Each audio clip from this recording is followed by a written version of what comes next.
This is Chapeau 23. Now they've just released Chapeau 24, but it's in beta, so I thought I'd take a look at 23 first.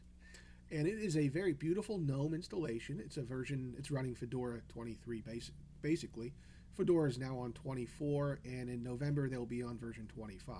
So it's lagging a little bit behind. That's not to be unexpected since it's a one-man operation run by Vincent Poole pretty much. And it's just a beautiful looking distribution. And here we're looking at the icons of my file manager system. And I can change that around and choose what I want to show, switch to a list, add a side panel. You see I don't have my maximize and minimize buttons up here. I've done that because that's how it starts default. You can easily go into your Windows tweaks and set it so that you can minimize or maximize, but you can also choose from a right click here. One thing that seems pretty similar through every GNOME desktop I've ever used, it just seems kind of clicky. I can go over, click on activities to launch my Launchpad. You can see I'm using Voco Screen 2.40 here. I have access to my favorites, so that's always constantly in flux. At least I think it is. Yep. And I have two different software package managers, Software, which is very nice, and Yum Extender. And Software seems to load pretty quickly, and it's very graphical and it's very pretty. The first time I ran this, it came back and I had no updates. And it took several days before the update showed here for me to update all the different packages. Not so for Yummy. And that showed the packages immediately, and it probably still has more packages for me to upgrade right now. Let's see. Nope. Looks like I'm all done. Very good. So that's two different ways you can add and remove programs. Very nice. And if we go over here, we can check all our programs. Now, what makes Chapeau pretty interesting is that they're a little more relaxed with loading software and making it available in their repositories. For example, I was able to load very easily Google Chrome, and I also put in Kodi, which is one of my favorite programs. But it comes pre-configured with playonlinux and Steam. So if you're a gamer, that's pretty nice. It also comes with maps. And you don't normally see that in a desktop distribution. Also, over here's the file manager, or as the email client, we use Evolution instead of Thunderbird. But it does have LibreOffice Writer. It is a full-featured installation. It's very nice, easy to use. And it's also one of the few distributions I've seen that comes with a antivirus program already loaded in, and that comes with Clam. And also has a real neat hardware helper, he calls it, and that lets you configure your NVIDIA drivers very easily. And it has a firewall. It's just a very nice and polished distribution. It is heavy. Of course, I'm kind of running a lot of things. So if we take a look at our resources, I'm at 1.8 gigs of 8 gigs total. And you can see, that there are some fairly heavy memory requirements right up front. But if you have the memory and you're a gamer, I think this is a distribution well worth checking out. If we go to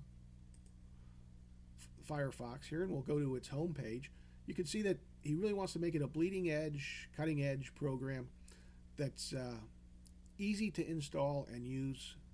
And it does meet that requirement. It does use the kind of a funky partition manager section when you do install the distribution, but it's not that hard. And I would definitely rate it as being accessible to the advanced beginner. If you're looking at Fedora, for example, this is a good alternative. And we can go into Chapeau's website. And here he is, high performance cutting edge PC operating system. I had to look up, I had no idea what curated for all users means, and I still have really no idea what curated means. There is a software program out there called Curated, which is kind of a graphics program to aid in making brochures, colorful brochures or web pages. And but I'm not quite sure what curated for all users is. But it does include quite a bit of third-party software, and it has a pretty impressive toolkit. And like I said, it is gaming ready. The forum here is not very active, and I think you can overcome that because you can simply go to Fedora's forums for help too, since the programs are very, very close. Overall, it is a wonderfully polished feeling program distribution, and I really do enjoy it so far, even though I don't like the GNOME desktop.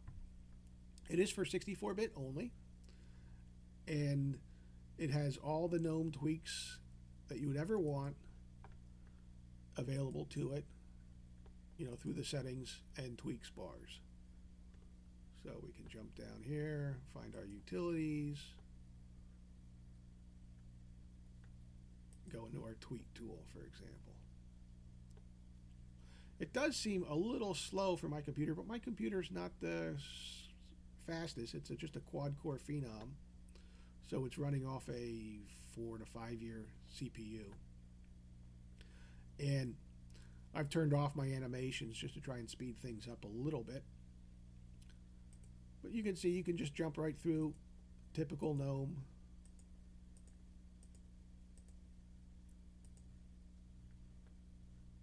Just a very nice distribution.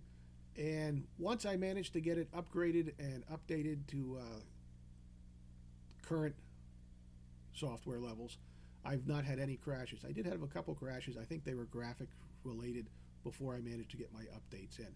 One of the funky things about the updater here is if you use the software updater, okay, and update your computer, it's going to actually restart and then update through the start process, kind of like Windows 10. I don't like that much, but I guess if it adds a little bit of stability in the long term, that's not a bad thing. If you go through Yum, you can update while you're doing something else in the computer. I usually just recommend you, when you're updating, you just stay to one program, the updater, and update those programs so you avoid any kind of conflicts. So that's Chapeau 23, a very interesting release, and I look forward to putting the beta on in a couple of days and seeing what they've improved. Thanks for watching.